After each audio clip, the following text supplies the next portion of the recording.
पहिला प्रकार, धाक जास्त आणि प्रेम कमी करणारे पालक. धाक जास्तीत जास्त दाखवतात पण प्रेम कमी. दुसरा प्रकार, धाक कमी आणि प्रेम जास्त करणारे पालक. तुम्ही कुठल्या प्रकारात मोडताय बघा बरं का. तिसरा प्रकार, धाक कमी प्रेमही कमी करणारे पालक. आणि चौथा प्रकार आहे योग्य धाक आणि योग्य प्रेम करणारे पालक. आता हे चारही गोष्टी मी तुम्हाला एक्सप्लेन करून नाही जरी सांगितल्या तरी तुम्ही सगळेजण इतके सुज्ञ आहात की योग्य धाक आणि योग्य प्रेम करणारे पालक म्हणजे आदर्श पालक. अगदी बरोबर आहे. पण तरी सुद्धा ते बाकीचे तिघजण काय करतात नेमके, ती कॅटेगरी काय आहे, त्याची वैशिष्ट्य काय ते बघणं महत्वाचं आहे. आपल्याला समजून घेणं पण महत्वाचं आहे. त्यामुळे आपण समजून घेऊया एक. धाक जास्त प्रेम कमी करणारे पालक काय करतात. तर नैसर्गिक क्षमतांना वाव देत नाही. मी तुला डॉक्टर बनवणार आहे, मी तुला इंजिनियर बनवणार आहे, मी तुला वकील बनवणार आहे. कारण का विचारलं तर सांगतो, आमच्या गेल्या 10 पिढ्यात कोणी डॉक्टर झालं नाही म्हणून मी ठरवलंय. असं तरी असतं. किंवा असं कारण असतं की आमच्या 10 पिढ्यात सगळेजण डॉक्टरच होते म्हणून पण हा डॉक्टर झाला नाही. असं पण असू शकतं. काही असू शकेल. पण त्याच्यामध्ये डॉक्टर होण्यासाठी जे काही नैसर्गिक क्षमता लागतात त्या त्याच्यामध्ये आहेत का, हा विचार पालक नाही करत. आणि मग आपले विचार लादण्यासाठी धाकच, दुसरं कुठलंही शस्त्र नाही वापरू शकत पालक. त्यामुळे हे पालक फक्त धाक जास्तीत जास्त जमवायचा प्रयत्न करतात. प्रेम ऑब्व्हियसली कमी, कारण प्रेम पण करत राहिलं तर धाक वाटत नाही ना. म्हणून उगाच डोक्यावर बसायला नको, घाबरला पाहिजे अशा पद्धतीने. खूपदा असं असतं की आई आणि वडील दोघ जण एकमेकांच्या ठरवतात की मी आहे ना, मी कडक राहणार बरं का, तू जरा सॉफ्ट राहायचं, म्हणजे मी रागवणार आणि मग तू जवळ घ्यायचं. हे नवरा बायकोचं आपोआप ठरलेलं असतं पालकांच्या मध्ये. कुणी केव्हा ओरडायचं, काय करायचं. तर हे थोडक्यात पालक असे असतात. त्यामुळे ह्यांची मुलं कशी निपजत असते. त्या मुलांच्या मध्ये आत्मविश्वासाचा अभाव दिसतो. कारण प्रत्येक गोष्ट ही धाकामध्ये त्यांना वागायची सवय असल्यामुळे, ऐकायची सवय असल्यामुळे, आई काय सांगेल ते, वडील काय सांगेल तेच ऐकायचं. त्याच्यामुळे यांच्यामध्ये आत्मविश्वासाचा अभाव असतो, निर्णय क्षमता नाही. आणि ज्या मुलांच्या मध्ये आत्मविश्वास नाही आहे, निर्णय क्षमता नाही आहे, ही मुलं ध्येयप्राप्ती कधीच करू शकत नाही.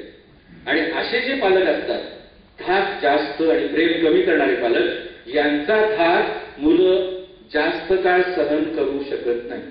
8वी 9वी जास्तीत जास्त 10वी पर्यंत ऐकतील. त्याच्यानंतर ही मुलं आई वडिलांच्या वरती चिडतात, तिरस्कार करायला लागतात आणि मग बंड करतात. बंड म्हणजे असं की आई वडील जे काय सांगतील ते बरोबर जरी असलं तरी सुद्धा मुद्दाम त्याच्या उलट करायचं. म्हणजे आपण करतोय ते चूक आहे हे समजून देखील मुद्दाम जाणीवपूर्वक मुलं बंड करतात त्याच्यामध्ये.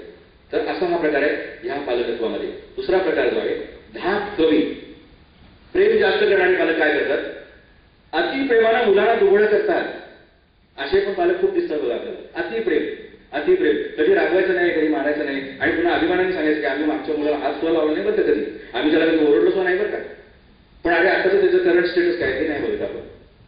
त्यामुळे कुठे काय करायला पाहिजे हे खूपदा माहित नाही. मला लहानपणी ऐकलेली गोष्ट आठवते की एका मुलाला नेहमी चोऱ्या करायची सवय असते आणि त्याला आई काहीच बोलत नाही.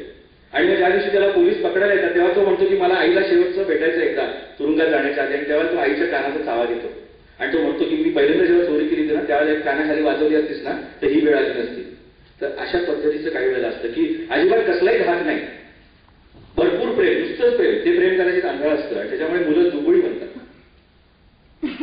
संधी साधू आप बदलली. कारण या मुलांना बरोबर माहिती असतं की काय केलं म्हणजे माझी आई रडते, काय केलं म्हणजे माझे बाबा पागळतात.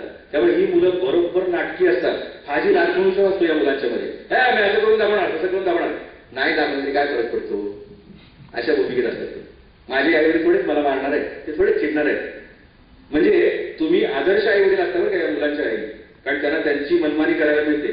पण मुलांच्या दृष्टीने आदर्श असणारे आई वडील हे खऱ्या अर्थाने आदर्श आई वडील असतीलच असं काही नाही. हे मला तुम्हाला सांगायचं. विचार न करता निर्णय घेतात कारण काहीच फरक पडत नाही त्यांना. तुम्ही भरभरून प्रेम करत असता, चुकांच्या बद्दल कधी शिक्षाच करत नसतात, त्यामुळे त्यांना कधीच चुकांचं गांभीर्य कळत नाही. तिसरा प्रकार बघूया, धाक कमी आणि प्रेम कमी करणारे पालक. मेट्रो सिटीज मध्ये या पद्धतीच्या पालकांचं प्रमाण जास्त आहे.